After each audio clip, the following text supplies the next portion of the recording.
ونعوذ بالله من شرور أنفسنا ومن سيئات أعمالنا من يهده الله فلا مضل له ومن يضلله فلا هادي له ونشهد أن لا إله إلا الله وحده لا شريك له ونشهد أن سيدنا ومولانا محمدا عبده ورسوله صلى الله تعالى عليه وعلى آله وأصحابه وبارك وسلم تسليما كثيرا كثيرا أما بعد فأعوذ بالله من الشيطان الرجيم بسم الله الرحمن الرحيم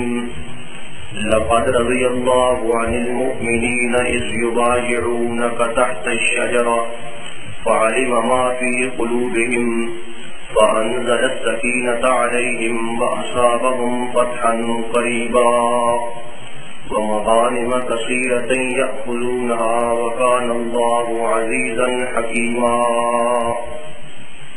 البتہ تاکید راضی ہو گیا اللہ تعالیٰ مومنوں سے جب وہ بیعت کر رہے تھے آپ کی درخت کے نیچے، بس جان لیا اس نے جو کچھ ان کے دلوں کے اندر تھا، پھر اتار دی اس نے ان پر سکینت اور بدلے میں دے دی ان کو فتح عنقریب، اور بہت سی غنیمتیں بھی دے دی جنہیں وہ حاصل کریں گے، اور اللہ تعالیٰ غالب حکمت والا ہے. سبحان ربك رب العزة عما يصفون وسلام على المرسلين والحمد لله رب العالمين. درود شریف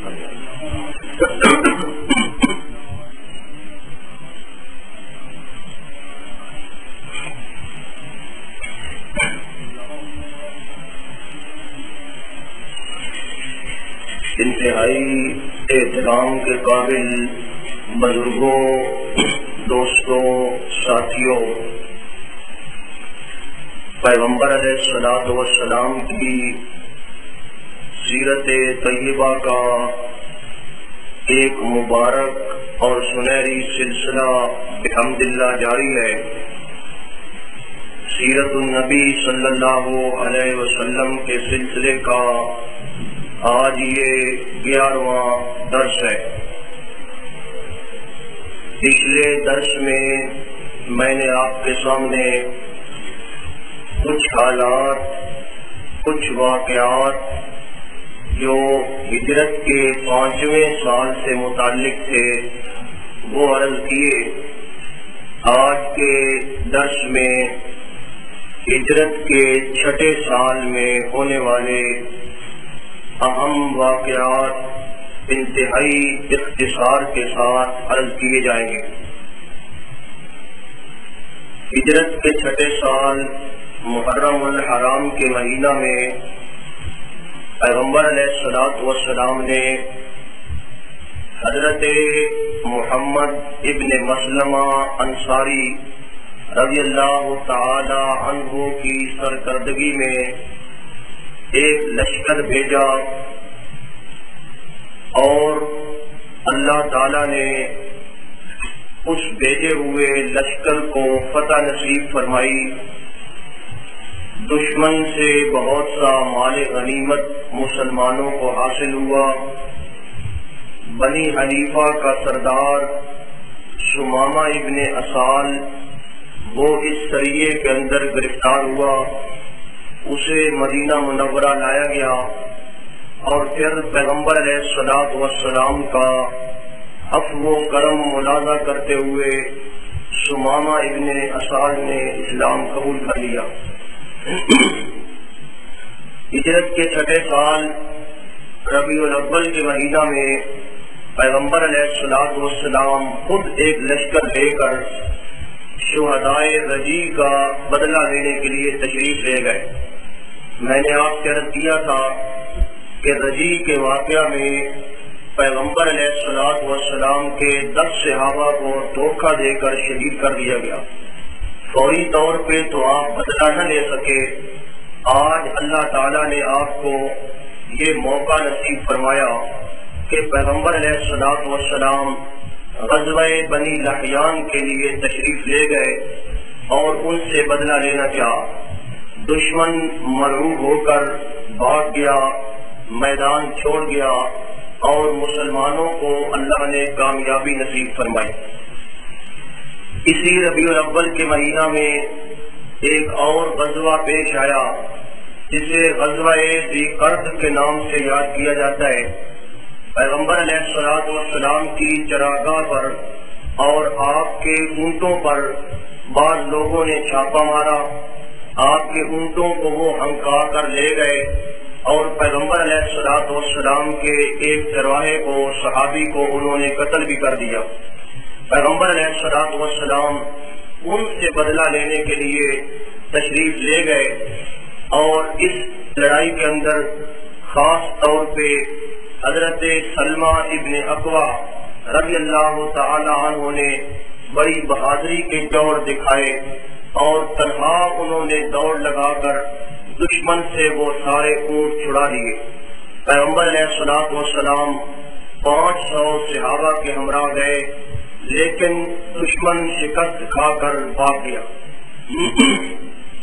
اسی ربیع الاول کے مہینہ میں سریہ عکاشہ ابن محصن پیش آیا۔ پیغمبر علیہ الصلوۃ والسلام نے حضرت عکاشہ ابن محصن کو لشکر دے کر روانہ فرمایا۔ دشمن کے ساتھ مقابلہ ہوا، دشمن بھاگ گیا، بہت سا مال غنیمت ہاتھ آیا۔ ربیع الاول سن 6 ہجری میں پیغمبر علیہ الصلوۃ والسلام نے حضرت محمد ابن مسلمہ رضی اللہ تعالی عنہ کی سرکردگی میں ایک اور سریہ بھیجا جو ذوی القصہ کی طرف آپ نے روانہ فرمایا۔ 10 صحابہ کرام کو روانہ فرمایا۔ صحابہ کرام تشریف لے گئے۔ رات کے وقت یہ صحابہ کرام بڑی بے فکری کے ساتھ وہاں سو رہے تھے کہ دشمن نے ان صحابہ کرام پہ حملہ کر دیا اور تمام صحابہ کرام کو شہید کر دیا۔ بعد میں پیغمبر علیہ الصلوۃ والسلام نے ان 10 صحابہ کرام کا بدلہ لینے کے لیے حضرت ابو عبیدہ ابن جراح کی سرکردگی میں صحابہ کرام کو بھیجا۔ دشمن شکست کھا کر بھاگ گیا۔ ربیع الثانی سن 6 ہجری میں پیغمبر علیہ الصلوۃ والسلام نے حضرت زید بن حارثہ کی سرکردگی میں ایک لشکر جموم کی طرف بھیجا جس کا نام ہے سریہ جموم۔ پیغمبر علیہ الصلوۃ والسلام کے صحابہ کرام کو فتح حاصل ہوئی اور کچھ مال غنیمت بھی ہاتھ آیا۔ جمادی الاول سن 6 ہجری میں پیغمبر علیہ الصلوۃ والسلام نے سریہ عیس روانہ کیا۔ حضرت زید بن حارثہ کی سرکردگی میں لشکر بھیجا گیا۔ دشمن کو انہوں نے گرفتار کر لیا اور بہت سا مال و اسباب دشمن کا ہاتھ آیا۔ جمادی الثانی سن 6 ہجری میں پیغمبر علیہ الصلوۃ والسلام نے سریہ طرف روانہ فرمایا جو زید بن حارثہ رضی اللہ تعالی عنہ کی سرکردگی میں آپ نے لشکر بھیجا۔ یہاں بھی دشمن بھاگ گیا اور مسلمانوں کو کچھ مال غنیمت ہاتھ آیا۔ اسی طرح جمادی الثانی سن 6 ہجری میں پیغمبر علیہ الصلوۃ والسلام نے ایک اور سریہ جو سریہ عثمان کے نام سے مشہور ہے وہ آپ نے بھیجا۔ حنید جذامی نے حضرت دہیہ کلبی رضی اللہ تعالی عنہ پر چھاپا مار کر ان کا مال و اسباب لوٹ لیا تھا، اس کا بدلہ لینے کے لیے حضرت زید بن حارثہ کی سرکردگی میں 500 صحابہ کرام کو آپ نے روانہ فرمایا۔ دشمن قید ہوا اور کافی مال غنیمت دشمن کا صحابہ کرام رضوان اللہ علیہ مجمعین کے ہاتھ آیا۔ رجب سن 6 ہجری میں پیغمبر علیہ الصلوۃ والسلام نے سریہ وادی القریٰ بھیجا۔ یہ بھی حضرت زید بن حارثہ رضی اللہ تعالی عنہ کی سرکردگی میں بھیجا بنی فزارہ کی سرگوبی کے لیے۔ اس غزوے کے اندر سریے کے اندر چند مسلمان شہید ہوئے۔ پھر شعبان سن 6 ہجری میں پیغمبر علیہ الصلوۃ والسلام نے سریہ دومت الجندل وہ روانہ فرمایا۔ حضرت عبد الرحمن ابن عوف کی سرکردگی میں 700 صحابہ کرام کو روانہ فرمایا۔ دومت الجندل کی طرف یہ لشکر روانہ ہوا۔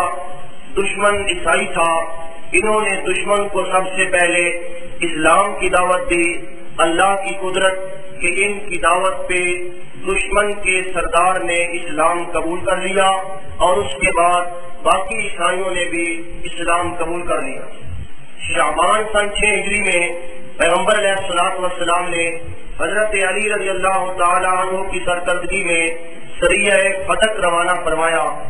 100 صحابہ کرام کو بھیجا۔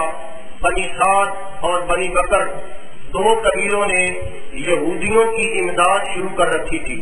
ان کو سبق سکھانے کے لیے پیغمبر علیہ الصلوۃ والسلام نے صحابہ کرام کو بھیجا۔ حملہ کرنے پر سارے دشمن بھاگ گئے اور کافی مال غنیمت مسلمانوں کو ہاتھ لگا۔ رمضان سن 6 ہجری میں پیغمبر علیہ الصلوۃ والسلام نے سریہ ام قرفہ وہ روانہ فرمایا۔ حضرت زید ابن حارثہ رضی اللہ تعالی عنہ کی سرکردگی میں اللہ نے مسلمانوں کو فتح نصیب فرمائی اور دشمن جو تھا وہ بھاگ گیا۔ شوال سن 6 ہجری میں پیغمبر علیہ الصلوۃ والسلام نے حضرت عبداللہ ابن رواحہ رضی اللہ تعالی عنہ کی سرکردگی میں 30 صحابہ کرام کو بھیجا۔ اس سریے کا نام ہے سریہ عبداللہ ابن رواحہ۔ دشمن کو لا رہے تھے، دشمن نے راستے میں دھوکہ دیا، جنگ چھڑ گئی اور صحابہ کرام نے ان تمام یہودیوں کو قتل کر دیا۔ شوال سن 6 ہجری میں پیغمبر علیہ الصلوۃ والسلام نے سریہ قرظ ابن جابر فیری رضی اللہ تعالی عنہ روانہ فرمایا۔ قبیلہ عقل اور قبیلہ عرینہ نے رسول اللہ صلی اللہ علیہ وسلم کے چرواہے اور اونٹوں کو لوٹ لیا تھا، تو حضرت قرظ ابن جابر کی سرکردگی میں پیغمبر علیہ الصلوۃ والسلام نے 20 صحابہ کرام بھیجے۔ دشمن کو گرفتار کر لیا گیا اور بعد میں ان سے قصاص لیا گیا۔ ذوالقعدہ سن 6 ہجری میں یہ آ گیا عمرۃ الحدیبیہ۔ پیغمبر علیہ الصلوۃ والسلام نے ایک خواب دیکھا اور اس خواب کے اندر پیغمبر علیہ الصلوۃ والسلام نے کیا دیکھا کہ ہم لوگ صحابہ کرام مکہ مکرمہ کی طرف گئے، وہاں ہم نے بیت اللہ کا طواف کیا، عمرہ ادا کیا۔ بعض صحابہ کرام نے سر منڈائے اور بعض نے سروں کے بال کترائے ہیں۔ پیغمبر علیہ الصلوۃ والسلام نے یہ خواب صحابہ کرام کے سامنے بیان فرمایا۔ آپ جانتے ہیں کہ صحابہ کرام 6 سال سے بیت اللہ کی زیارت سے محروم تھے، حالانکہ اس زمانے کے اندر عام لوگوں میں سے کسی کے لیے بھی بیت اللہ کی زیارت ممنوع نہیں تھی۔ سارے عرب والے لوگ بیت اللہ کی زیارت کرتے تھے، عمرے ادا کرتے تھے، حج کرتے تھے۔ ممانعت اور رکاوٹ تھی تو صحابہ کرام رضوان اللہ علیہ مجمعین کے لیے تھی۔ اور آپ یہ بھی جانتے ہیں کہ صحابہ کرام رضوان اللہ علیہ مجمعین کے ذہن میں بیت اللہ کی کتنی عظمت اور کتنا مقام تھا، اور پھر ان کا آبائی شہر مکہ مکرمہ، اس شہر کے ساتھ صحابہ کرام کو کتنا پیار تھا۔ پیغمبر علیہ الصلوۃ والسلام نے جب ہجرت فرمائی تو آپ یہ سن چکے ہیں کہ پیغمبر علیہ الصلوۃ والسلام نے آنسو بہائے۔ حضرت صدیق اکبر رضی اللہ تعالیٰ عنہ فرماتے ہیں کہ آپ راستے کے اندر کھڑے ہو گئے اور آپ نے اپنا رخ مکہ مکرمہ کی طرف کر لیا اور آپ کے آنسو جاری تھے۔ بیت اللہ کے فراق میں آپ آنسو بہا رہے تھے اور فرما رہے تھے کہ واللہ انک لخیر ارض اللہ، کہ اے بیت اللہ کی سرزمین، اے مکہ کی سرزمین، اللہ کی قسم تو تمام زمینوں سے بہترین زمین ہے۔ واللہ لولا اخرجت ما خرجت منک، اللہ کی قسم اگر مجھے مکہ سے نکالا نہ جاتا تو میں مکہ کی زمین کو کبھی بھی نہ چھوڑتا۔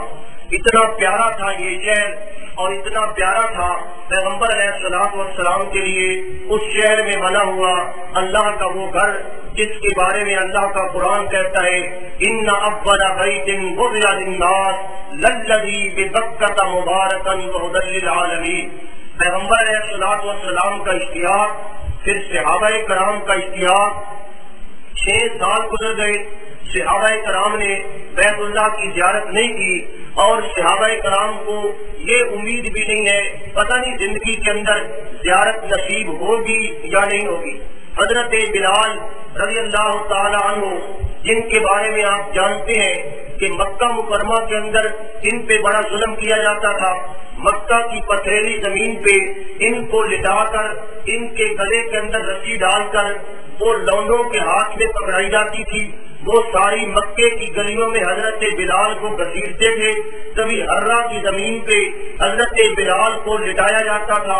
حضرت بلال رضی اللہ تعالیٰ عنہ پہ بڑا ظلم ہوا مکی دور کے اندر، لیکن یہ حضرت بلال رضی اللہ تعالیٰ عنہ بھی جب مکہ مکرمہ سے ہجرت کر کے مدینہ منورہ پہنچ گئے تو یہ بھی مکہ کے خلاف میں روا کرتے تھے، یہ روتے تھے اور فرماتے تھے کہ ہائے کاش کہ مجھے ایک موقع ایسا مل جائے کہ میں مکہ مکرمہ کی اور بیت اللہ کی زیارت کر سکوں۔ ان کے مشہور شعر ہیں، فرماتے ہیں الا لیت شعری هل ابیتن لیلۃ بواد وحولی اذ خرم وجلیل، ہائے کاش کہ مجھے ایک رات ایسی مل جائے جو میں مکہ مکرمہ کے اندر گزار سکوں، میں اس ایریے کے اندر اور اس علاقے کے اندر رات گزار سکوں جبکہ اذخر اور جلیل گھاٹ یہ میرے آس پاس موجود ہو۔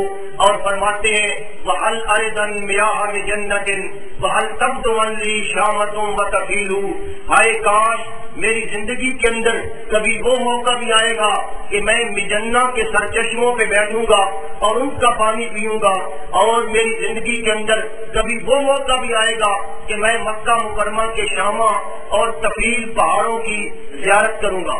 تو حضرت بلال رضی اللہ تعالیٰ عنہ جنہیں مکہ مکرمہ کے اندر ستایا گیا، مارا گیا، ان کے اندر بھی ایک آگ ہے محبت کی جو بھڑک رہی ہے۔ تو اس طرح پیغمبر علیہ الصلوۃ والسلام نے جب اپنا خواب صحابہ کرام کے سامنے بیان فرمایا کہ میں نے خواب دیکھا ہے کہ ہم لوگ مکہ مکرمہ گئے ہیں، ہم نے عمرہ ادا کیا، محلقین رؤوسکم ومقصرین، بعضوں نے سر مڈا لیے، بعضوں نے کترا لیے۔ تو صحابہ کرام کو جب آپ نے یہ خواب بتایا، صحابہ کرام کے اندر وہ اشتیاق تو موجود تھا، وہ چنگاری جو اندر دبی ہوئی تھی آج وہ بھڑک اٹھی، اور صحابہ کرام نے مکہ مکرمہ جانے کی تیاری شروع کر دی۔ اس طرح صحابہ کرام نے تیاری شروع کر دی، پیغمبر علیہ الصلوۃ والسلام نے بھی تیاری فرما لی۔ 1500 صحابہ کرام پیغمبر علیہ الصلوۃ والسلام کی معیت میں بیت اللہ کا طواف کرنے کے لیے، زیارت کرنے کے لیے، عمرہ کرنے کے لیے تیار ہو گئے۔ یکم ذوالقعدہ سن 6 ہجری سوموار کے دن پیغمبر علیہ الصلوۃ والسلام مدینہ منورہ سے روانہ ہوتے ہیں۔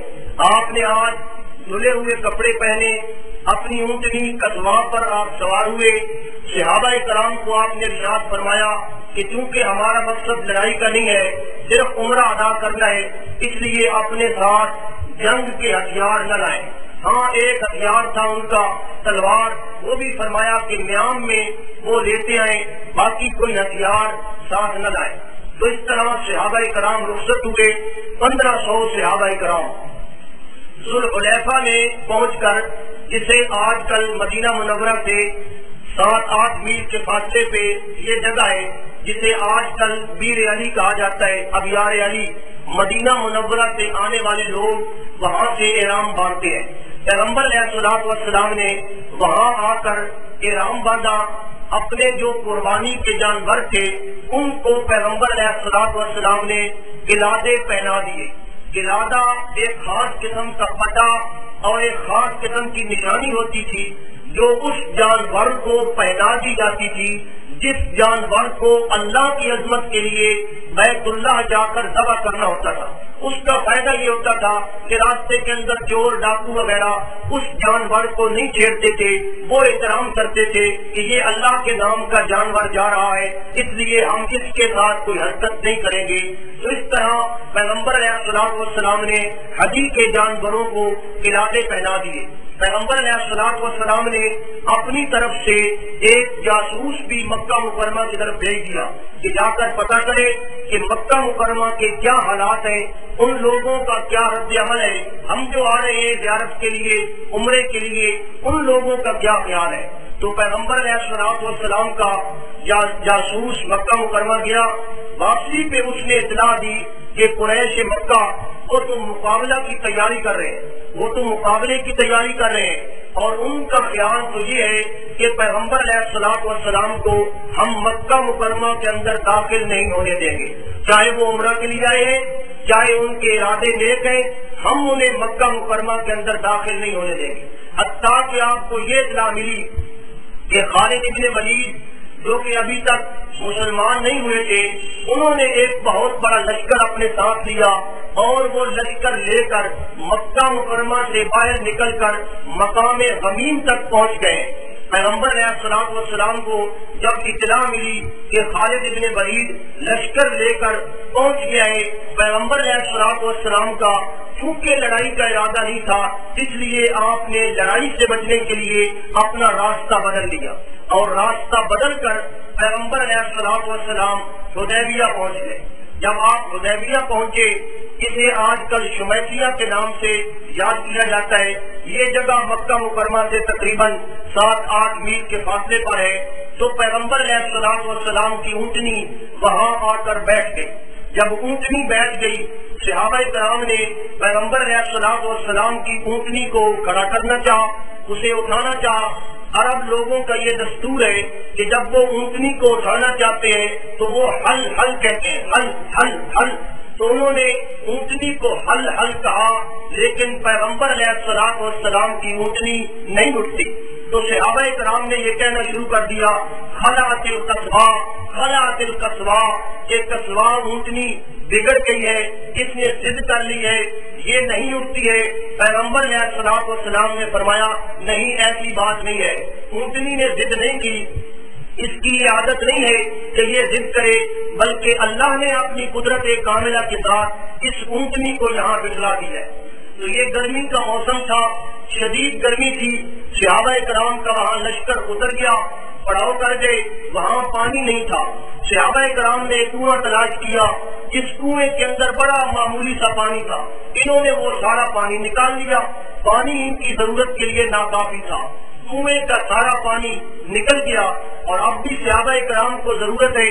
پیغمبر علیہ الصلوۃ والسلام سے عرض کی کہ یا رسول اللہ صلی اللہ علیہ وسلم، کنویں کے اندر جو تھوڑا بہت پانی تھا وہ ہم نے نکال لیا، اب کنواں خشک ہے، اس کے اندر پانی نہیں ہے۔ پیغمبر علیہ الصلوۃ والسلام نے اپنا تیر لیا اور اس کنویں کے اندر گاڑ دیا اور اللہ سے برکت کی دعا مانگی۔ خدا کی قدرت، اللہ نے اپنی قدرت کاملہ ظاہر فرمائی، اور اس کنویں کے اندر، اس چشمے کے اندر پانی اس کی منیر تک آ گیا۔ صحابہ کرام نے وہ پانی حاصل کیا، پانی کا انتظام ہو گیا، جانوروں کو پلایا، صحابہ کرام نے خود پیا، اس طرح پانی کا مسئلہ حل ہو گیا۔ وہاں پیغمبر علیہ الصلوۃ والسلام جب حدیبیہ کے اندر رک گئے تو وہاں آپ نے ارشاد فرمایا کہ مجھے اللہ کی قسم ہے، میں قریش کی ہر وہ بات تسلیم کر لوں گا جس کے اندر شاعر اللہ کی تعظیم ہو، اللہ کے گھر کی تعظیم ہو۔ میں لڑائی نہیں کرنا چاہتا، اللہ کے گھر کی توہین نہیں کرنا چاہتا، بلکہ میں تو طواف کے لیے آیا ہوں، زیارت کے لیے آیا ہوں، عمرے کے لیے آیا ہوں، میں قریش کی ہر بات کو مان لوں گا۔ پیغمبر علیہ الصلوۃ والسلام نے خراش ابن امیہ خزاعی کو اہل مکہ کی طرف روانہ کیا کہ وہ مکہ والوں کے پاس جائیں اور انہیں بتائیں کہ ہمارا مقصد کوئی لڑائی کا مقصد نہیں ہے، بلکہ ہم زیارت بیت اللہ کے لیے آئے ہیں۔ لیکن جب یہ خراش وہاں مکہ مکرمہ میں پہنچے تو کافروں نے، مشرکین مکہ نے ان کے اونٹ کو بھی قتل کر دیا، اور یہ وہ اونٹ تھا جو پیغمبر علیہ الصلوۃ والسلام کا ذاتی اونٹ تھا۔ اس اونٹ کو انہوں نے قتل کر دیا اور خراش کو بھی وہ مارنے پہ تل گئے، انہیں بھی قتل کرنے لگے پیغمبر علیہ الصلوۃ والسلام کے سفیر کو۔ لیکن بعض لوگوں نے بیچ بچاؤ کر کے حضرت خراش کو بچا لیا اور انہیں روانہ فرما دیا۔ ان لوگوں نے اس اونٹ کو ذبح کر دیا تو وہ واپس آ گئے، انہوں نے رسول اللہ صلی اللہ علیہ وسلم کو آ کر بتایا کہ یا رسول اللہ صلی اللہ علیہ وسلم انہوں نے تو میرے ساتھ یہ معاملہ کیا ہے، میرا اونٹ بھی قتل کر دیا، وہ تو مجھے بھی قتل کرتے تھے۔ پھر اس کے بعد بدیل ایک آدمی تھا، اگرچہ وہ کافر تھا لیکن پیغمبر علیہ الصلوۃ والسلام کا وہ حلیف تھا، تو وہ گیا مکہ والوں کے پاس، انہیں اس نے جا کر اطلاع دی کہ حضرت محمد رسول اللہ صلی اللہ علیہ وسلم اللہ کے گھر کی زیارت کے لیے آئے ہیں، ان کا کوئی اور مقصد نہیں ہے، آپ ان کے ساتھ لڑائی نہ کریں، ان کا مقابلہ نہ کریں، رکاوٹ نہ بنے، وہ اللہ کے گھر کی زیارت کر کے عمرہ ادا کر کے چلے جائیں گے۔ لیکن مکے والوں نے پیغمبر علیہ الصلوۃ والسلام کے لیے پھر بھی اجازت نہ دی، انہوں نے کہا ہماری شان کے یہ خلاف ہے کہ حضرت محمد رسول اللہ صلی اللہ علیہ وسلم اپنے 1500 صحابہ کے ہمراہ آئے اور وہ ہمارے شہر میں اپنا کھلے انداز میں عمرہ ادا کرے، یہ نہیں ہو سکتا۔ اس کے بعد قریش کا ایک ایلچی، قریش کا ایک سفیر علیث ابن علقمہ وہ آیا پیغمبر علیہ الصلوۃ والسلام کی طرف بات کرنے کے لیے، حالات کا جائزہ لینے کے لیے۔ جب وہ آ رہا تھا تو پیغمبر علیہ الصلوۃ والسلام نے صحابہ کرام کو فرما دیا کہ ہدی کے قربانی کے جتنے جانور ہیں انہیں کھڑا کر دو۔ صحابہ کرام نے وہ سارے جانور کھڑے کر دیے، ان کے گلے میں کھلاتے ہیں، وہ جانور ذبح ہونے کے لیے آئے ہیں۔ علیث نے جب یہ دیکھا تو وہ دیکھ کر کہنے لگا کہ سبحان اللہ، یہ لوگ تو واقعی عمرے کے لیے آئے ہیں، زیارت کے لیے آئے ہیں، ان کا کوئی غلط مقصد نہیں ہے، انہیں مکہ مکرمہ سے روکنا ہرگز مناسب نہیں ہے۔ اس نے بھی جا کر اہل مکہ کو یہ بات بتائی، لیکن اہل مکہ اس بات پہ تیار نہ ہوئے۔ پھر اس کے بعد اہل مکہ کی طرف سے عروہ ابن مسعود ثقفی آیا، یہ بہت بڑا سمجھدار، ذہین اور فطین آدمی تھا، یہ آیا اور اس نے مکے والوں سے یہ اجازت لی کہ مجھے جانے دیں، میں یہ مسئلہ حل کرتا ہوں، میں جا کر ان کو سمجھاتا ہوں۔ تو یہ آیا پیغمبر علیہ الصلوۃ والسلام کے پاس آیا، ملا، آپ کو سمجھانے لگا اور سمجھاتے سمجھاتے یہ پیغمبر علیہ الصلوۃ والسلام کو کہتا ہے کہ اے محمد صلی اللہ علیہ وسلم، آپ لوگ اس بات سے باز آ جائیں، اگر آپ ہمارے ساتھ لڑائی کریں گے تو اپنی قوم کے ساتھ لڑائی کریں گے، آپ نے اپنی قوم کو مارنا ہے، مارنے پہ تلے ہوئے ہیں تو یہ الگ بات ہے۔ اور یہ باتیں کرتے ہوئے پیغمبر علیہ الصلوۃ والسلام سے کہتا ہے کہ یہ جو لوگ آپ کے ساتھ میں دیکھ رہا ہوں یہ کوئی خاندانی قسم کے لوگ نہیں ہیں، بلکہ یہ ارد گرد کے لوگ ہیں، غریب قسم کے لوگ ہیں، کمین قسم کے لوگ ہیں۔ اے محمد صلی اللہ علیہ وسلم، جب موقع پڑے گا تو مجھے یقین ہے کہ یہ لوگ آپ کا ساتھ نہیں دیں گے اور آپ کو چھوڑ کر بھاگ جائیں گے۔ جب اس نے یہ جملے کہے، حضرت ابو بکر صدیق رضی اللہ تعالیٰ عنہ وہاں پیغمبر علیہ الصلوۃ والسلام کے پاس موجود تھے۔ حضرت ابو بکر کو بڑا غصہ آیا اس بات پہ کہ اس نے صحابہ کرام کے بارے میں یہ اندازہ لگایا کہ یہ لوگ پیغمبر علیہ الصلوۃ والسلام کو چھوڑ کر موقع پہ بھاگ جائیں گے۔ حضرت ابو بکر رضی اللہ تعالیٰ عنہ نے اس کو بڑی سخت گالی دی اور بڑا ٹھوس لفظ بول کر کہا کہ یہ کیسے ہو سکتا ہے کہ ہم لوگ پیغمبر علیہ الصلوۃ والسلام کو چھوڑ کر بھاگ جائیں۔ تو یہ جب عروہ ابن مسعود پیغمبر علیہ الصلوۃ والسلام کے ساتھ بات کرتا تھا تو بات کرنے کا اس کا انداز یہ تھا کہ یہ بار بار پیغمبر علیہ الصلوۃ والسلام کی داڑھی کو پکڑنے کے لیے ہاتھ بڑھاتا تھا، یہ بھی ان سے ایک دستور تھا۔ حضرت مغیرہ ابن شعبہ وہ فوج پہنے ہوئے پیغمبر علیہ الصلوۃ والسلام کے پاس کھڑے تھے، انہوں نے اپنے تلوار کے دستے سے عروہ کے ہاتھوں کو پیچھے ہٹایا اور فرمایا کہ خبردار، تو مشرک ہے اور پیغمبر علیہ الصلوۃ والسلام کی داڑھی مبارک کو تو اپنا ناپاک ہاتھ نہیں لگا سکتا، ہم تجھے یہ ہاتھ نہیں لگانے دیں گے۔ تو وہ بڑا حیران ہوا کہ یہ میرا بھتیجا مغیرہ ابن شعبہ آج اس حالت تک پہنچ گیا کہ یہ مجھے ہاتھ بھی نہیں لگانے دیتا۔ بہرحال عروہ نے سب سے پہلے یہ بات کی کہ یہ لوگ آپ کو چھوڑ کر بھاگ جائیں گے۔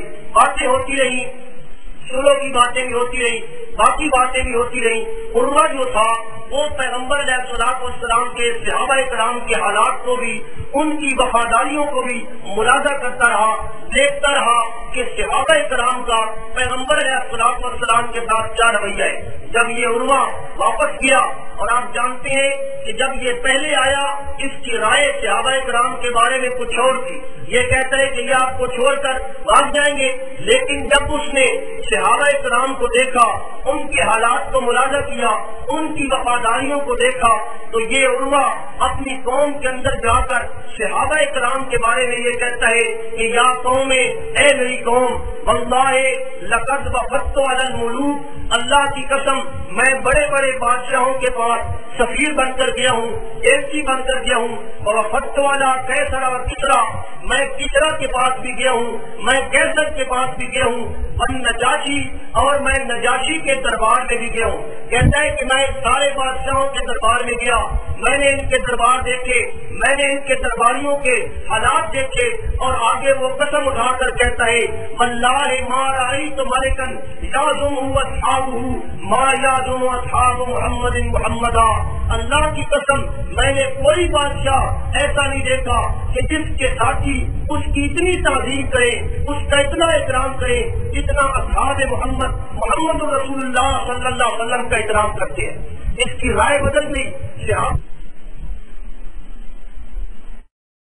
صحابہ کرام کو وہ پانی نہیں ملا، وہ اپنے دوسرے ساتھی کا سر ہاتھ پکڑ کر اپنے چہرے پہ پھیر رہا ہے کہ یہ وہ پانی ہے جو محمد رسول اللہ صلی اللہ علیہ وسلم کے وجود کے ساتھ مت کر چکا ہے۔ عروہ نے یہ منظر بھی دیکھا اور یہ منظر جا کر اپنی قوم کے سامنے بیان کرتا ہے اور کہتا ہے سادو یقتلون علی وضوئہ، کہ وہ لوگ تو پیغمبر علیہ الصلوۃ والسلام کے اتنے وفادار ہیں کہ وہ آپ کے وضو کے بچے ہوئے پانی پہ ایسے معلوم ہوتا ہے جیسے اس کے لینے کے لیے ان کی لڑائی ہو جائے گی۔ وہ لوگ اتنے پیغمبر علیہ الصلوۃ والسلام کے وفادار ہیں۔ وَإِذَا تَكَلَّمَ حَفِظُوا أَصْوَاتَهُمْ، اور جب ان کا پیغمبر حضرت محمد رسول اللہ صلی اللہ علیہ وسلم بات کرتے ہیں تو وہ لوگ اپنی آوازوں کو پست کر لیتے ہیں، وہ اونچی آواز نہیں نکالتے۔ وَمَا يَحُدُّونَ النَّظْرَ إِلَيْهِ تَعْظِيمًا لَهُ، وہ یہ بھی کہتا ہے کہ وہ لوگ اتنے وفادار ہیں کہ پیغمبر علیہ الصلوۃ والسلام کی تعظیم کرتے ہوئے وہ نظر اٹھا کر پیغمبر علیہ الصلوۃ والسلام کی طرف دیکھ بھی نہیں سکتے۔ وہ تو پیغمبر علیہ الصلوۃ والسلام کی مجلس میں ایسے بیٹھتے ہیں کأنما علی رؤوسہم طیر، گویا کہ ان کے سروں پہ پرندے بیٹھے ہوئے ہیں۔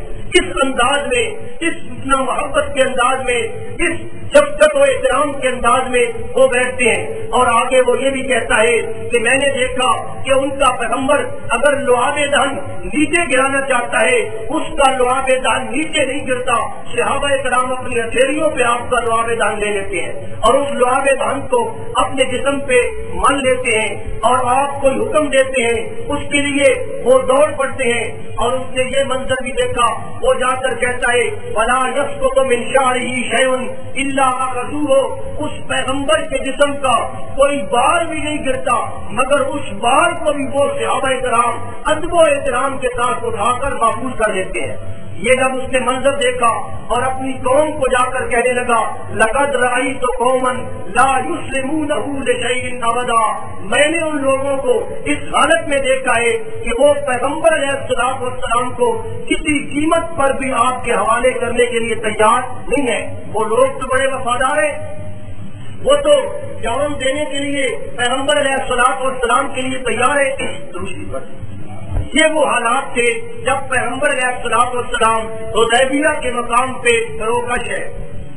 قریش کے 80 جوان جو ان کے نوجوان لوگ تھے، جو تیز ترین قسم کے لوگ تھے، 80 نوجوان، انہوں نے یہ پروگرام بنایا کہ رات کے وقت جائیں اور پیغمبر علیہ الصلوۃ والسلام کے صحابہ کرام پہ شبخون ماریں اور پیغمبر علیہ الصلوۃ والسلام کو قتل کر دیں۔ یہ 80 لوگوں نے پروگرام بنایا اور وہ پیغمبر علیہ الصلوۃ والسلام کے اس لشکر کے پاس آ گئے پیغمبر علیہ الصلوۃ والسلام کو قتل کرنے کے لیے۔ صحابہ کرام کیونکہ پہرے پہ موجود تھے، صحابہ کرام کی ڈیوٹی تھی، صحابہ کرام نے ان تمام نوجوانوں کو گرفتار کر لیا۔ زندہ گرفتار کر لیا. ابھی انہوں نے چھاپا نہیں مارا, ابھی شمخون نہیں مارا, ورنہ اگر کوئی ایسی بات ہو جاتی تو لازمی بات ہے لڑائی بن جاتی. لڑائی تو پھر ہونا ہی تھی. تو صحابہ کرام نے ان کو گرفتار کر لیا. صحابہ کرام نے پیغمبر علیہ الصلوۃ والسلام کی خدمت میں لا کر ان کو حاضر کر دیا. پیغمبر علیہ الصلوۃ والسلام نے ساری بات سن کر آپ نے پھر ان نوجوانوں کو معاف کر دیا کہ میں لڑائی نہیں کرنا چاہتا. آپ نے ان کو معاف کر دیا.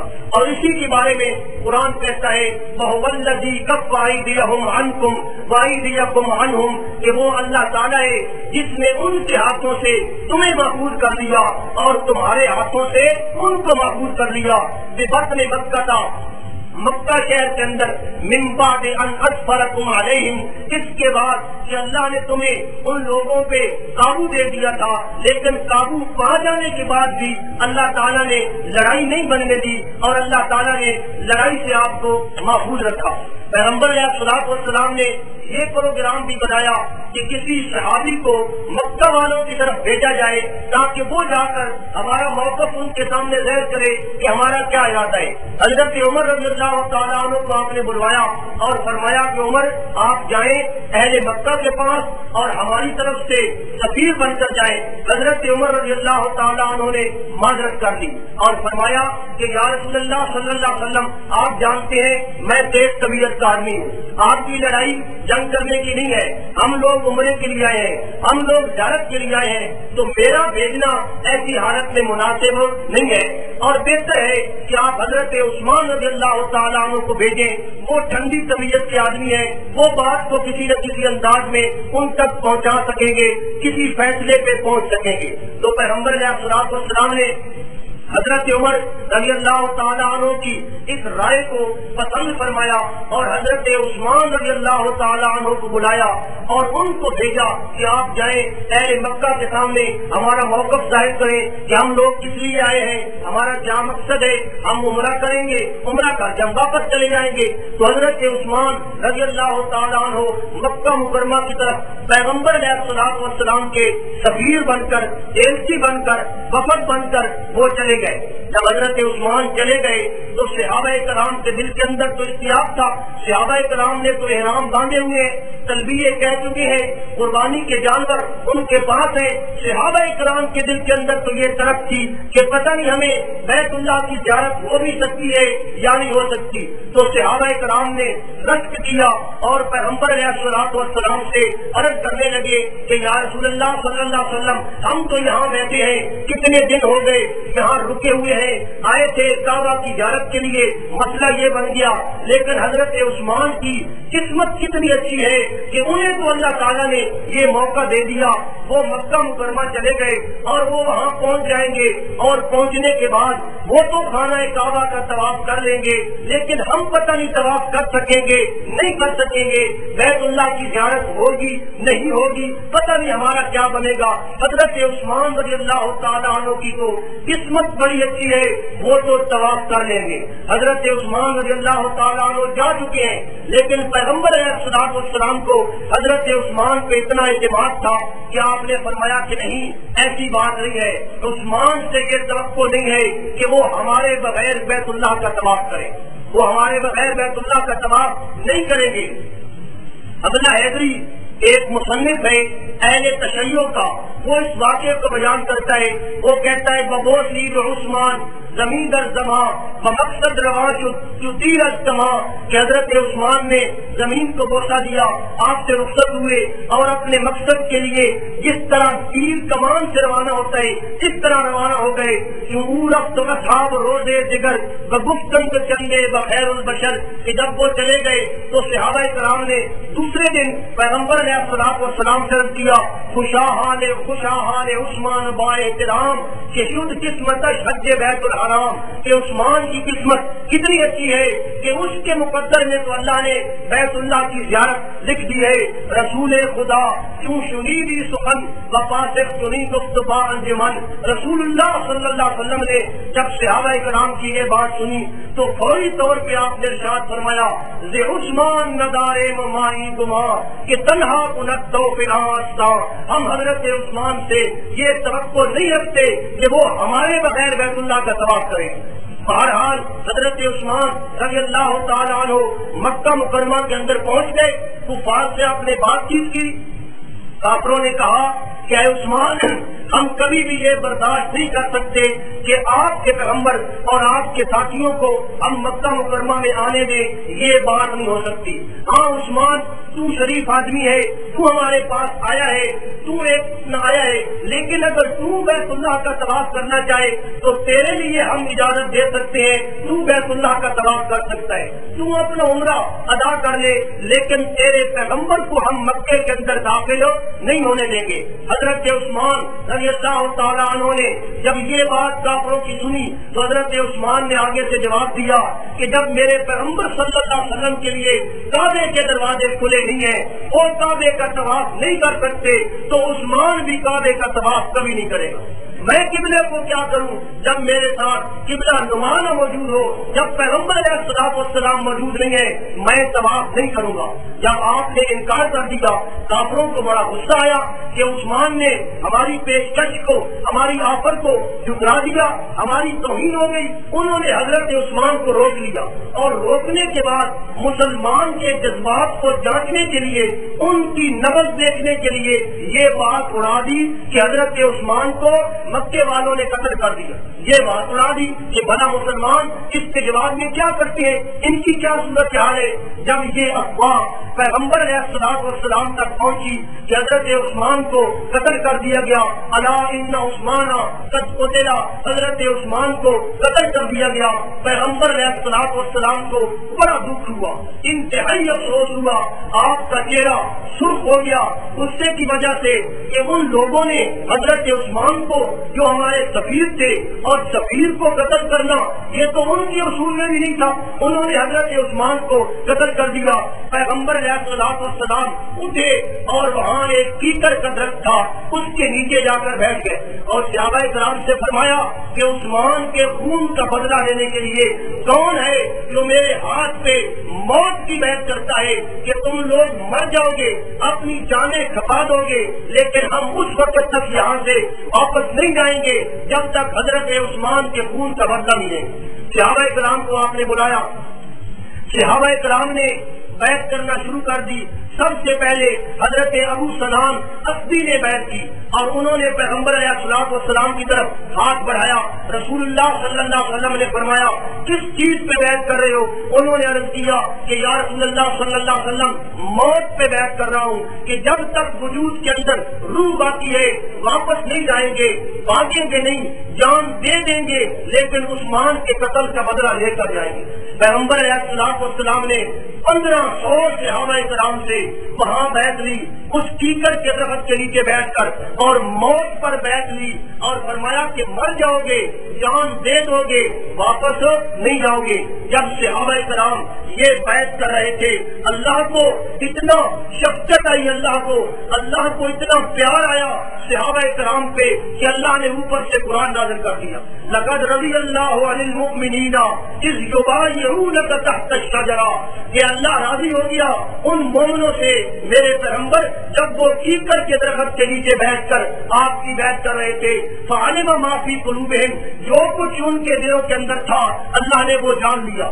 میں اور آپ راضی ہوتا ہوں، آپ میرے اوپر راضی ہوتے ہیں، میں آپ پہ راضی ہوتا ہوں، لیکن کیا خیال ہے میں آپ کے دل کی بات جانتا ہوں. اگر مجھے پتا ہو کہ آپ اندر سے کھوتے ہیں میں کبھی بھی آپ پر راضی نہیں ہوں گا. اگر آپ مجھے جانتے ہیں کہ کل کو دھوکہ دے گا آپ کبھی بھی مجھ پر راضی نہیں ہوں گے. خدا کا راضی ہو جانا یہ اس بات کی نشاندہی کرتا ہے اللہ تعالیٰ عالم الغیب ہے، وہ اس آدمی کے حالات کو، آئندہ کے حالات کو بھی جانتا ہے. اور اللہ یہاں فرماتا ہے فعلم ما فی قلوبہم، میں صحابہ کی بیعت دیکھ کر راضی نہیں ہوا، میں صحابہ کی نمازیں دیکھ کر، ان کے وہ ظاہری اعمال دیکھ کر راضی نہیں ہوا. یہ تو میرا اور آپ کا معاملہ ہے نا، ظاہری اعمال دیکھ کر راضی ہو جاتے ہیں. اللہ فرماتے ہیں فعلم ما فی قلوبہم، میں ان کے دلوں کا اخلاص دیکھ کر، ایمان دیکھ کر راضی ہوا. ان کے دلوں کے اندر وہ اخلاص تھا، وہ ایمان تھا. فَأَنزَلَ السَّكِينَةَ عَلَيْهِمْ، میں نے ان پہ سکینت نازل کر دی. فَأَصَابَهُمْ فَتْحًا قَرِيبًا، اور میں نے اس کے بدلے میں انہیں عنقریب ایک فتح نصیب فرما دی. جب یہ اللہ تعالیٰ نے رضا کا سرٹیفکیٹ نازل فرما دیا صحابہ کرام کے حق میں، اسی لیے اس بیعت کو کیا کہتے ہیں؟ بیعۃ الرضوان. یہ وہ بیعت ہے جس کے ہونے پہ اللہ نے رضا کا سرٹیفکیٹ دے دیا. بیعت کے آخر میں پیغمبر علیہ الصلوۃ والسلام کو یہ پتہ چلا کہ حضرت عثمان تو قتل نہیں کیے گئے، وہ تو زندہ ہے. تو یہاں سے مسئلہ علم غیب بھی ثابت ہو رہا ہے یا نہیں ہو رہا؟ غیب جاننے والا کون ہے؟ اگر اللہ کے پیغمبر صلی اللہ علیہ وسلم سب کچھ جانتے ہوتے تو حضرت عثمان کے زندہ ہوتے ہوئے ان کے قصاص کے لیے بیعت لیتے نہیں صحابہ کرام سے. جب بعد میں آپ کو پتہ چلا کہ حضرت عثمان زندہ ہے اور اللہ تعالیٰ نے اس بیعت لینے والوں کے لیے بڑا شرف اور بڑا مقام دے دیا ہے، اللہ ان سے راضی ہو گیا. پیغمبر علیہ الصلوۃ والسلام نے فرمایا لوگوں مجھے پتہ چلا ہے کہ عثمان زندہ ہے، وہ وفات انہوں نے نہیں پائی، لیکن اس بیعت کرنے والوں پہ اللہ راضی ہو گیا، اس لیے میں اس بیعت کے اندر حضرت عثمان کو بھی شریک کرتا ہوں. حضرت عثمان وہاں موجود نہیں ہے، وہ مکے میں ہے. پیغمبر علیہ الصلوۃ والسلام نے اپنا ہاتھ فضا میں لہرایا اور فرمایا دیکھ رہے ہو ہاذا یدی، یہ میرا ہاتھ ہے، اور اپنے بائیں ہاتھ کو فرمایا فہذا ید عثمان، اور میں اس ہاتھ کو عثمان کا ہاتھ قرار دیتا ہوں. اور آپ نے اپنے دونوں ہاتھوں کو ملا کر صحابہ کرام کے سامنے حضرت عثمان کا وکیل بن کر ان کی بھی بیعت لے لی اور ان کو بھی پیغمبر علیہ الصلوۃ والسلام نے اس بیعت کے اندر شامل کروا لیا.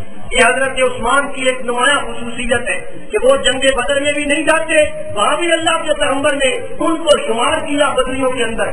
وہ بیعت رضوان میں شامل نہیں ہے، لیکن پیغمبر علیہ السلام نے ان کو اپنے خصوصی انداز اپنا کر ان کو یہاں بھی آپ نے شمار کر لیا.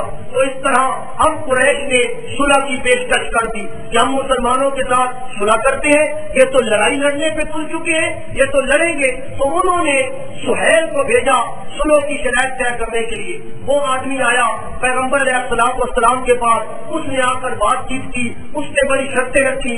تو پیغمبر علیہ الصلوۃ والسلام نے وہاں حدیبیہ کے مقام پہ ان سہیل سے یعنی مکے والوں سے آپ نے صلح فرمانی.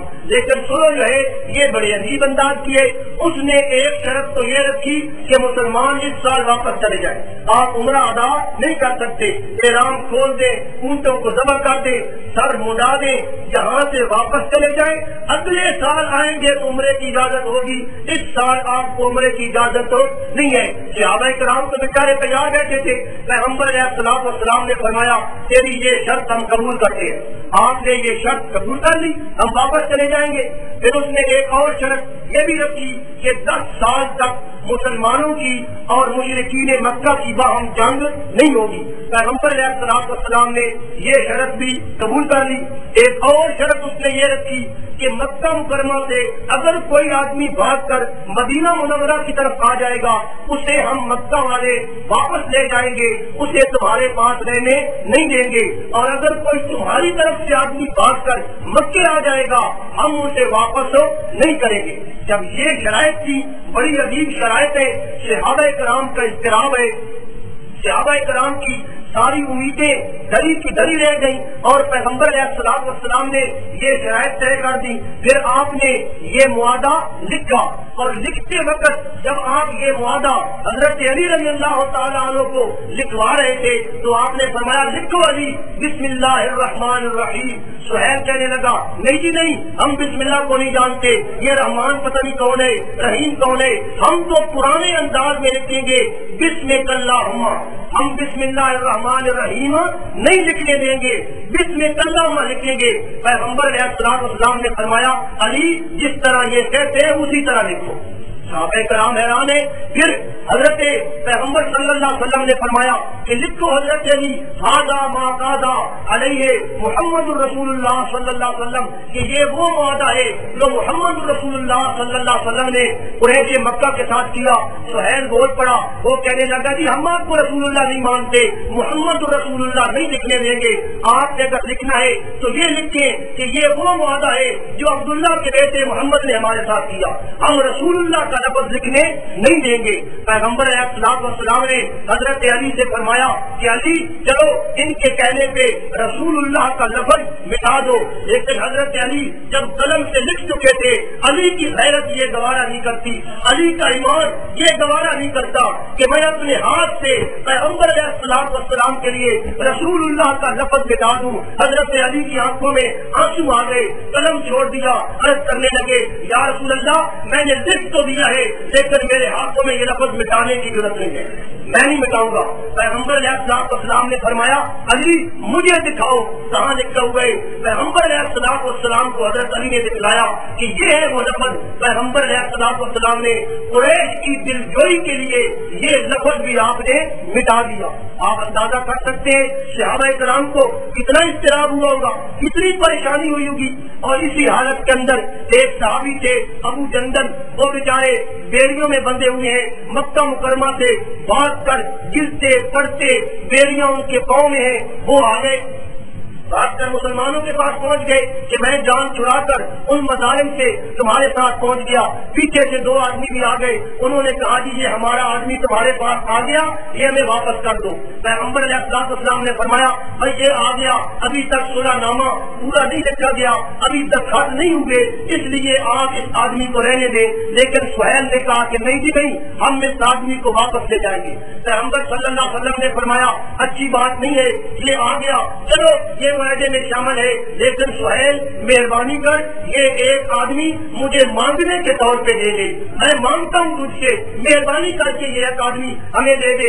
سہیل نے کہا نہیں جی یہ تو غداری ہے, ہم یہ آدمی واپس لے جائیں گے. تو پیغمبر علیہ الصلوۃ والسلام نے حضرت ابو جندل کو واپس لے جانے کا حکم دیا. حضرت ابو جندل بیچارے مسلمانوں کے سامنے چیخ چیخ کر فریاد کر رہے ہیں, کیوں مسلمانوں میں بڑے مظالم کا شکار تھا, مجھے یہ لوگ بڑا ظلم کرتے تھے, اور اب پھر تم مجھے انہی کے حوالے کر رہے ہو, میرے ساتھ پتہ نہیں کیا بنے گا, میرے ساتھ کچھ کرو. پیغمبر صلی اللہ علیہ وسلم نے فرمایا اصبر یا ابا جندل, اے ابا جندل صبر کر, واحتسب اللہ تجھے اجر عطا فرمائے گا. فإنا لا نقدر, ہم کو قوم ہے ہم کسی کے ساتھ کبھی دھوکہ نہیں کرتے. ابو جندل کو وہ لوگ مارتے ہوئے تمام کے رسید کرتے ہوئے حضرت ابو جندل بیچارے چیخ و فریاد کر رہے ہیں, مسلمان خون کے آنسو پی کر رہ گئے. حضرت ابو جندل کو واپس لے گئے. آپ اندازہ لگائیں صحابہ کرام کی کیا حالت ہوئی ہوگی. صحابہ کرام تو بڑے حیران ہیں, ہم اتنے دم کر اتنے مغلوبانہ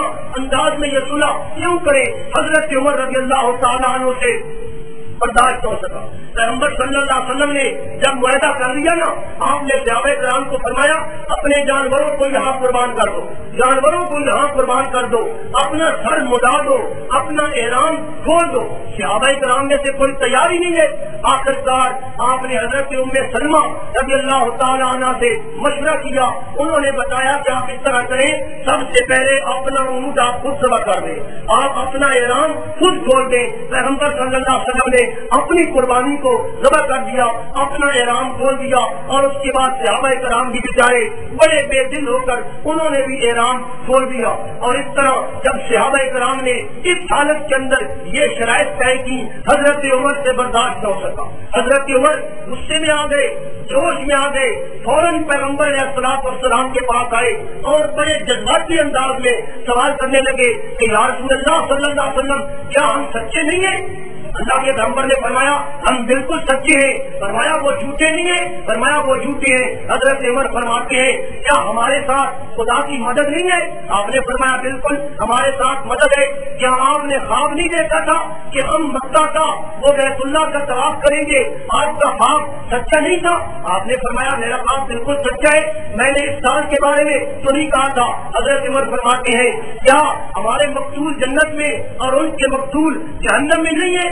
اللہ کے پیغمبر صلی اللہ علیہ وسلم نے فرمایا بالکل ایسی بات ہے. حضرت عمر فرماتے ہیں پھر ہم دب کر صلح کیوں کریں, مغلوبانہ انداز میں اتنی کڑی شرطیں ان کی ہم قبول کیوں نہیں کریں؟ ہمیں تو مر جانا چاہیے, ہم مر جائیں گے, لڑائی کریں گے, ہم اتنے مغلوبانہ انداز میں سچے ہو کر یہ صلح قبول کرنے کے لیے تیار نہیں ہے. پیغمبر صلی اللہ علیہ وسلم نے فرمایا عمر میں خدا کا رسول ہوں, میں جو کچھ بھی کر رہا ہوں خدا کے حکم کے مطابق کر رہا ہوں. حضرت عمر کے جذبات ہیں وہ قابو سے باہر ہیں. حضرت ابو بکر رضی اللہ تعالیٰ عنہ کے پاس گئے, انہیں جا کر یہی بات کہی, دیکھو جی یہ عجیب صلح ہے مغلوبانہ انداز میں.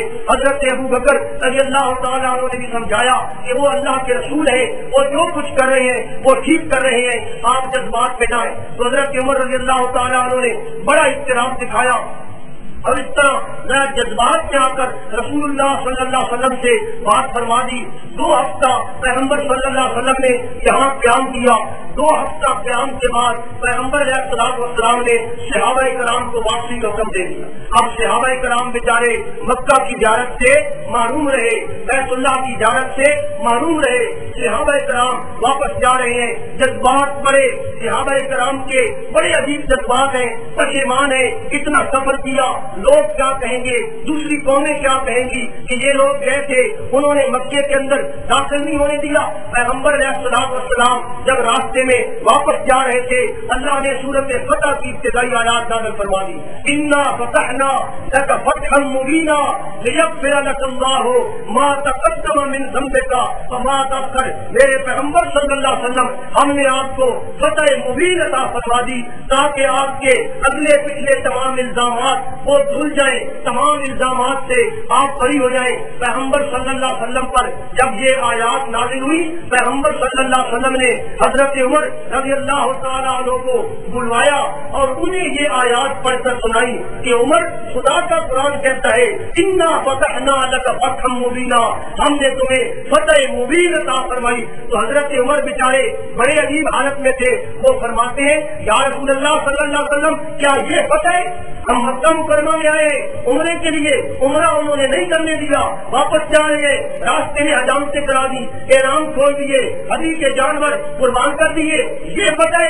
پیغمبر صلی اللہ علیہ وسلم نے حضرت عمر رضی اللہ تعالیٰ عنہ سے فرمایا ہاں اللہ کا قرآن کہتا ہے کہ یہ جو دب کر ہم نے صلح کی ہے اسی صلح کے اندر بڑی عظیم فتح مضمر ہے اور اسی صلح یہ صلح جو ہے یہ عظیم فتح کا پیش خیمہ ہے. اب حضرت عمر رضی اللہ تعالیٰ عنہ کا دل جو تھا تشفی ہو گئی, تسلی ہو گئی. بعد میں حضرت عمر رضی اللہ تعالیٰ عنہ کو جب پتا چلا اس صلح کے اندر کیا کیا حکمتیں تھیں, تھوڑے سے جذبات میں آ گئے تھے. بعد میں حضرت عمر رضی اللہ تعالیٰ عنہ نے بڑے اعمال کیے, بڑی نیکیاں کی, نمازیں پڑھی, روزے رکھے اور کام کیے اور صرف اس بات کا کفارہ ادا کرتے رہے کہ میں اس دن رسول اللہ صلی اللہ علیہ وسلم کے سامنے ذرا جذبات میں آ گیا تھا, ذرا تیزی کے انداز میں آ گیا تھا, اللہ میرا وہ قصور معاف کر دے. حالانکہ ان کی تیزی بھی کس لیے تھی, اسلام کی محبت کے لیے تھی. تو حضرت عمر رضی اللہ تعالیٰ عنہ کو بعد میں پتہ چلا اور یہ آپ معلوم کریں گے کہ کس طرح کافروں نے پیغمبر علیہ الصلوۃ والسلام کے صحابہ کرام کی حیثیت کو مان لیا, ایک گروپ کو مان لیا, مسلمانوں کی اہمیت کو مان لیا اور ان کے ساتھ صلح کر لی. اور اس طرح گویا کہ یہ صلح یہ تھی کہ 10 سال جنگ نہیں ہوگی, مسلمانوں کو بھی موقع مل گیا, 10 سال جنگ اب نہیں ہوگی, وہ اطمینان کے ساتھ تبلیغ کا کام کریں, دعوت کا کام کریں, دوسری قوموں کو, دوسرے لوگوں کو دین اسلام کی طرف دعوت دیں. تو یہ جو صلح حدیبیہ تھی اگرچہ ظاہر میں یہ بڑی مغلوبانہ صلح تھی, مسلمانوں کو ظاہر میں وہ اچھی یہی بات لگ رہی تھی ہم اس انداز میں صلح کریں, لیکن اللہ کا قرآن کہتا ہے لقد صدق اللہ رسولہ الرؤیا بالحق لتدخلن المسجد الحرام انشاءاللہ. رسول اللہ صلی اللہ علیہ وسلم نے جو خواب دیکھا وہ ضرور بالضرور سچا ہو کر رہے گا. اگر اس سال آپ مسجد حرام میں داخل نہیں ہو سکے لتدخلن المسجد الحرام انشاءاللہ آمنین محلقین رؤوسکم ومقصرین لا تخافون. ایک وقت آئے گا جب آپ لوگ رسول اللہ صلی اللہ علیہ وسلم کی میت میں مکہ مکرمہ کے اندر بڑے امن کے ساتھ داخل ہوں گے, محلقین رؤوسکم اپنے سروں کا حلق کرائیں گے, والمقصرین ومقصرین قصر کرائیں گے, لا تخافون اور تمہارے اوپر کسی قسم کا خوف نہیں ہوگا. تو اللہ تعالیٰ نے گویا کہ پیغمبر علیہ السلام کے صحابہ کرام کو تسلی دے دی کہ اگر آج نہ صحیح اگلے سال تم یہ خانہ کعبہ کا طواف بھی کرو گے اور یہ عمرۃ القضاء بھی ادا کرو گی. یہ عمرہ تو نہیں کر سکے, اگلے سال جو عمرہ کریں گے اس عمرے کا نام کیا ہوگا؟ عمرۃ القضاء. اور اس طرح اس صلح کے بعد مسلمانوں کے لیے جو حکمتیں پوشیدہ کی اور مسلمانوں کو اس دبی ہوئی صلح مغلوبانہ انداز میں اس صلح کے بدلے میں جو کچھ ملا انشاءاللہ تعالیٰ وہ آئندہ رکھ دیا جائے گا. اللہ تعالیٰ مجھے آپ کو صحیح عمل کرنے کی توفیق عطا فرمائے. وآخر دعوانا ان الحمد للہ رب العالمین.